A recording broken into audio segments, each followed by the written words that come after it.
इस सत्र का जो विषय है वो है कि पंचायत राज विभाग द्वारा जो विभिन्न योजनाएं प्रदेश में चलाई जा रही हैं उसके विषय में जानकारी देना। सबसे महत्वपूर्ण योजना है वो है राष्ट्रीय ग्राम स्वराज अभियान। ये योजना एक अभियान के रूप में वर्ष 2018 से चलाई जा रही है और इस योजना में जो धनराशि मिलती है वो 60 और 40 के अनुपात में प्राप्त होती है, जिसमें 60% जो पैसा है वो केंद्र सरकार का और 40% धनराशि राज्य सरकार की ओर से खर्च की जाती है। राष्ट्रीय ग्राम स्वराज अभियान के अंतर्गत जो मुख्य कार्य पंचायतों में किए जाते हैं उसमें प्रमुख है पंचायतों की क्षमता का विकास, उनमें जन सहभागिता, पारदर्शिता एवं उत्तरदायित्व को प्रोत्साहन देना, संवैधानिक व्यवस्था के अनुसार ग्राम सभा को सुदृढ़ करना, पंचायती राज संस्थाओं की प्रशासनिक क्षमताओं को बढ़ाना और निर्णय लेने में आम आदमी की भागीदारी सुनिश्चित करना।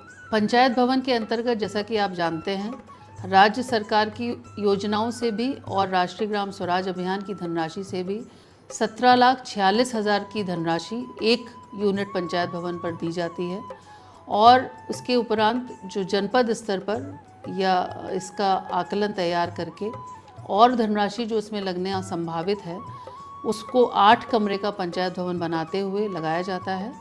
और इस पंचायत भवन की जो संकल्पना है वो इस रूप में की जाती है कि हर ग्राम पंचायत में पंचायत भवन होगा तो वो ग्राम पंचायत के कार्यालय के रूप में कार्यान्वित होगा, वहाँ सचिवालय की अक्षरशः स्थापना हो सकेगी। दूसरी बात जो है पंचायत लर्निंग सेंटर की, वो पंचायत लर्निंग सेंटर अब तक इस योजना के अंतर्गत 26 ग्राम पंचायतों में स्थापित हुआ है। ये पंचायत लर्निंग सेंटर हर ग्राम पंचायत स्वयं भी अपने पंचायत में अपने पंचायत भवन को बना सकती है। इसके अंतर्गत 4 लाख रुपए की धनराशि ग्राम पंचायत को दी जाती है, जिसमें वो अपनी ग्राम पंचायत को, अपने सचिवालय को ऐसे केंद्र के रूप में विकसित कर सकती है कि समय समय पर जो प्रशिक्षण आयोजित कराए जाएं, चाहे वो राज्य स्तर से हों या राष्ट्रीय स्तर के हों, वो उसी पंचायत में एक समूह को प्रशिक्षण भी किया जा सकता हो। उसमें प्रोजेक्टर की स्थापना, कंप्यूटर, इंटरनेट के कनेक्शन, अन्य सभी सुविधाओं युक्त सचिवालय की संकल्पना ही पंचायत लर्निंग सेंटर है। और इस सेंटर का जो उपयोग है वो अन्य विभाग भी अपने कार्यों के लिए कर सकते हैं। मेरा ये अनुरोध होगा सभी प्रधान भाइयों बहनों से कि अपनी हर ग्राम पंचायत के पंचायत भवन को पंचायत लर्निंग सेंटर ही बनाएं। पंचायत लर्निंग सेंटर का एक महत्वपूर्ण उपयोग जो कोविड महामारी समय फैली हुई है उसके बचाव के लिए भी किया जा सकता है। राष्ट्रीय ग्राम स्वराज अभियान का जो तीसरा घटक है वो है DPRC यानी कि जिला पंचायत रिसोर्स सेंटर। ये सेंटर एक प्रशिक्षण केंद्र के रूप में 25 जनपदों में स्थापित किए गए हैं विभाग द्वारा और इन प्रशिक्षण केंद्रों का भी यही उद्देश्य है कि निरंतर ट्रेनिंग के माध्यम से क्षमता संवर्धन पंचायत प्रतिनिधियों का किया जाता रहे। और अब तक हम लोग 12 जगह पूर्ण रूप से ये सेंटर स्थापित कर चुके हैं।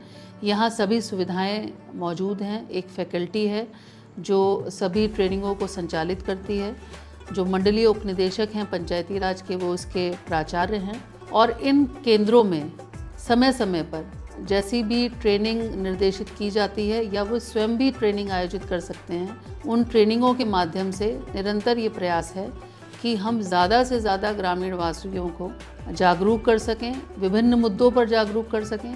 राष्ट्रीय ग्राम स्वराज अभियान योजना का जो एक और महत्वपूर्ण घटक है वो है जन सुविधा केंद्र को पंचायत भवनों में स्थापित करना। इन जन सुविधा केंद्रों में आय प्रमाण पत्र, आपका खसरा, खतौनी, जन्म मृत्यु प्रमाण पत्र, ये सारे ऐसे प्रमाण पत्र जो आप शायद बाज़ार में लेने जाएं वो आपको अपने ही ग्राम पंचायत में एक क्लिक पर इन केंद्रों से मिल पाएंगे। राष्ट्रीय ग्राम स्वराज अभियान के अंतर्गत एक और महत्वपूर्ण घटक है पुरस्कारों का। पंचायत सशक्तिकरण पुरस्कार योजना भारत सरकार द्वारा संचालित की जाती है। ये पुरस्कार 4 श्रेणियों में भारत सरकार द्वारा दिए जाते हैं। दीनदयाल उपाध्याय पुरस्कार के अंतर्गत तीनों स्तर की पंचायतें विभिन्न प्रश्नावलियों का उत्तर देकर आवेदन कर सकती हैं और अपने किए गए कार्य को प्रदर्शित कर सकती हैं और पुरस्कार भी जीत सकती हैं। इसमें 8 लाख से लेकर 15 लाख रुपए तक की धनराशि पॉपुलेशन के आधार पर ग्राम पंचायतों को प्राप्त होती है। नानाजी देशमुख ग्राम सभा पुरस्कार ऐसी ग्राम सभा को दिया जाता है जो ग्राम सभा सबसे बेहतर पूरे वर्ष में जिसने कार्य किया हो, इस पुरस्कार में 10 लाख रुपए तक की धनराशि ग्राम पंचायत को दी जाती है। तीसरा पुरस्कार बाल मैत्रिक पुरस्कार है। ये 5 लाख रुपए की धनराशि इसमें दी जाती है।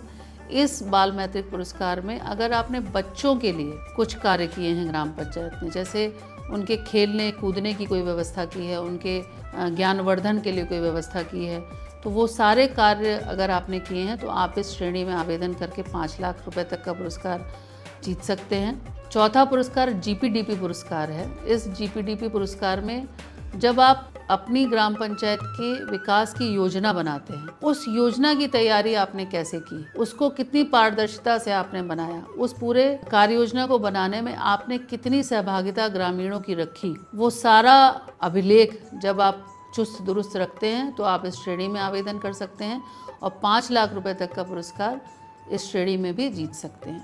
अब हम बात करते हैं राज्य सरकार द्वारा चलाई जा रही विभिन्न योजनाओं की, और उन योजनाओं में सबसे प्रमुख योजना है मुख्यमंत्री पंचायत पुरस्कार योजना। इस योजना के अंतर्गत वर्ष 17-18 में माननीय मुख्यमंत्री जी की घोषणा के क्रम में इस योजना का संचालन आरंभ हुआ था और विगत 3 वर्षों से हम लोग लगातार इसमें 300 से अधिक ग्राम पंचायतों को पुरस्कृत कर रहे हैं।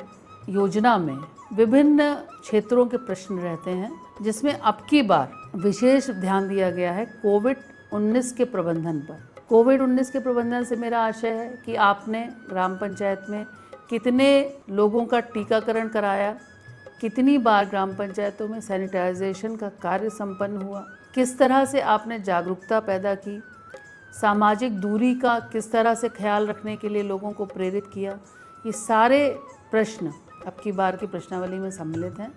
इसके अलावा ग्राम पंचायत ने बेहतर सुशासन के लिए क्या कार्य किए, उसने किस तरह से अपनी कार्ययोजना बनाने में लोगों से प्रतिभागिता करवाई, सामाजिक सौहार्द कैसा है आपकी ग्राम पंचायत का, ये सारे आशय के प्रश्न भी अब की बार की योजना की प्रश्नावली में हैं। तो अब आप समझ गए होंगे कि जो प्रश्नावलियाँ तैयार की जाती हैं, चाहे वो राष्ट्रीय पुरस्कार के लिए हों या राज्य के स्तर के पुरस्कार के लिए हों, जो कि हमारा मुख्यमंत्री पंचायत प्रोत्साहन योजना है, वो सभी प्रश्नावलियाँ इस उद्देश्य से तैयार की जाती हैं कि साधारण ग्राम पंचायत से एक आदर्श ग्राम पंचायत बनाने की ओर अग्रसर हों। इसका यही उद्देश्य है।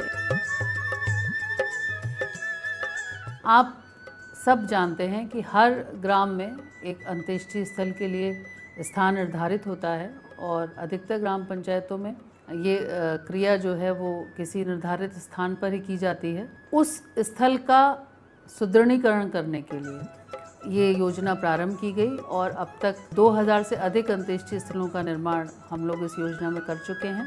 अंत्येष्टि स्थल योजना के लाभ लेने के लिए अगर आपके ग्राम पंचायत में अंत्येष्टि स्थल के लिए स्थान चिन्हित है और निर्विवाद है, तो आप इस योजना का बिल्कुल लाभ ले सकते हैं और सारे अभिलेख जमा करके आप जनपद स्तर पर आवेदन कर सकते हैं और इस योजना में इन सभी घटकों का निर्माण करा सकते हैं। अब हम बात करते हैं बहुउद्देशीय पंचायत भवन निर्माण योजना की। इस योजना के अंतर्गत राज्य सरकार द्वारा 17,46,000 रुपये की धनराशि एक पंचायत भवन के लिए दी जाती है। अगर आपके ग्राम पंचायत में पंचायत भवन स्थल हेतु स्थान निर्धारित है और धनराशि की उपलब्धता नहीं है, तो आप पात्र हैं इस योजना का लाभ लेने के लिए। 8 कमरों का पंचायत भवन इस योजना अंतर्गत तैयार किया जाता है। इसमें अगर और धनराशि लगनी संभावित है तो इसमें मनरेगा से कन्वर्जेंस भी कराया जाता है और जनपद स्तर पर इसका एक प्राक्कलन तैयार किया जाता है। उस कार्यालय में आपके पास एक कंप्यूटर का सिस्टम भी होना चाहिए, आपका जो इंटरनेट का कनेक्शन है वो भी होना चाहिए, आपका फर्नीचर, कुर्सी, मेज़, ये सारे उपकरण आपके कार्यालय की स्थापना के लिए बहुत आवश्यक हैं। अगर आपकी ग्राम पंचायत में पंचायत भवन स्थापित नहीं है तो आप एक आदर्श ग्राम पंचायत की कल्पना ही नहीं कर सकते। इसके अलावा एक और योजना है स्वामित्व योजना। स्वामित्व योजना बहुत ही महत्वाकांक्षी योजना है जो केंद्र सरकार द्वारा पिछले वर्ष जून से प्रारंभ की गई थी और इस योजना के अंतर्गत सारे आबादी जो गांव में निवास करती है उनको अभी तक आबादी का कोई अभिलेख उनके पास नहीं होता था। मतलब आपका खेत का खसरा खतौनी होता था, लेकिन गांव में जो घर का रिहाइश की ज़मीन थी उसका कोई अभिलेख किसी ग्रामवासी के पास नहीं होता था। जैसे कि खेत की खतौनी और घर की घरौनी, तो ये घरौनी जो अभिलेख है वो स्वामित्व योजना के अंतर्गत हर ग्रामवासी को अपने रिहाइश के ज़मीन के लिए दिया जा रहा है। और इस घरौनी का उपयोग व्यक्ति द्वारा किसी भी उद्योग को प्रारंभ करने के लिए, अपने किसी छोटे मोटे काम को प्रारंभ करने के लिए भी ऋण आदि लेने में किया जा सकता है। तो यह स्वामित्व योजना के बारे में और जानिएगा, अपने ग्रामवासियों को और जानकारी दीजिएगा, और इस योजना का व्यापक प्रचार प्रसार होना भी बहुत आवश्यक है। अंत में इन सारी योजनाओं की जानकारी के बाद अपनी बात मैं समाप्त करना चाहूँगी। आप सभी को आगे आने वाले 5 वर्षों में इस समस्त जानकारी का आप भरपूर लाभ उठाएं और जितना बेहतर कार्य कर सकते हो उतना करने का प्रयास करें। इन्हीं शुभकामनाओं के साथ बहुत बहुत नमस्कार।